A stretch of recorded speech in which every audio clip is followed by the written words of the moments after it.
China is facing pressure globally to crack down on its so-called wet markets, where produce and live animals are often sold together. Scientists have speculated that the current coronavirus outbreak in humans might have begun at a market in the city of Wuhan. One hypothesis is that the virus could have jumped from bats to pangolins to people, in turn causing a global health emergency.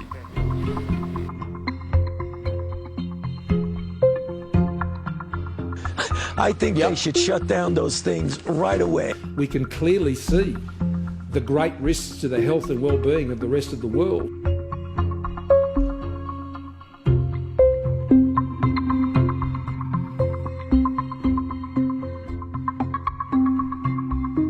As the virus spread in January, China responded by slapping a ban on the trade and consumption of wildlife. Some of the markets were also temporarily closed. In the months since, they've been reopening with new restrictions. But analysts say it's not yet clear whether China will really clamp down on what's being sold inside in the long run. The big question is, now that there has been this temporary ban, will it then be enshrined through an amendment into the wildlife protection law? The devil is sort of in the details of how you would then enforce not only the current measures, but also any legal change or legal amendment. It's unclear how many markets were affected by the ban on trading wildlife. But experts estimate that the markets selling live wild animals before the outbreak could have numbered in the hundreds. No one really has been able to put their arms around and quantify the size of the wild trade market and the wild meat market. What the journal Nature, for example, fairly recently valued it at the wild meat market at around $7 billion US. Then you have the larger wildlife farming industry, and that's much larger. Before the outbreak, China's leadership had promoted the wildlife industry as a way to help rural people escape poverty. Shutting down this multi-billion-dollar industry now takes Chinese officials into difficult territory. They are not just banning wildlife markets, but also closing thousands of farms where wildlife animals are bred, which deprives people of work and income. Government should, compensate, especially those farmers that were raising the 54 species that were allowed to be traded. Government should compensate the farmers, not in the way of money, but they should find alternative livelihood for these people. This is the biggest public health threat to the country since the founding of the People's Republic China in the last 70 years.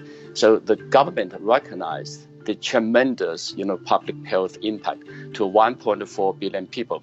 The Prime Minister's office decided to ban wildlife trade, but also China's National People's Congress, which is the national legislature, issued a ban on wildlife trade and wildlife consumption. But critics say these moves are provisional and don't go far enough. A key question is whether China will adopt the provisional policies into its legislation that governs the trade in animals, the Wildlife Protection Law. Revisions to the law are expected in the coming months. Experts claim it has contained loopholes for years. The three major points we make, that is the three major loopholes. In the past, we protect the endangered species. That's not right. We should protect all the wildlife, fur business, tourist business, medicine business. That's not for eating, but that part should also be controlled, should also be banned. If loopholes for using wildlife products in traditional medicine remain in place, it could mean the trade in animals continues despite the moves to clamp down. So this industry has been, in the last 40 years, able to, present to the society certain animal products to be good for your health, good for fighting cancer, good for your beauty, good for fighting sexual dysfunction, and so on and so forth.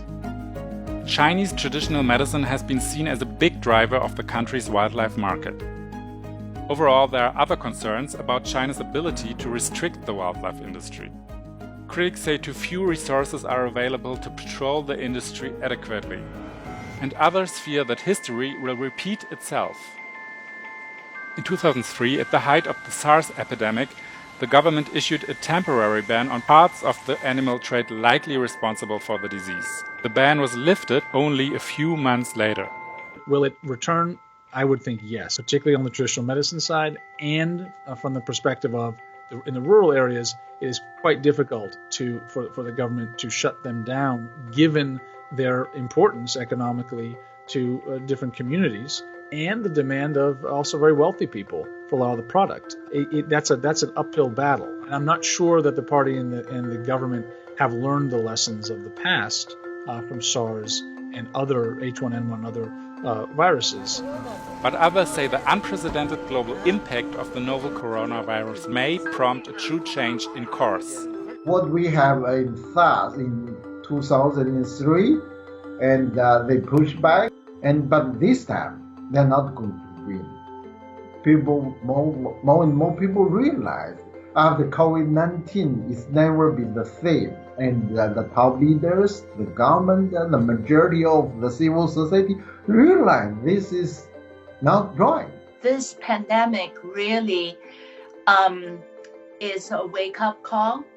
It's different from last time when after SARS, last time it was certain places wildlife markets were closed, but this time it's going to be different.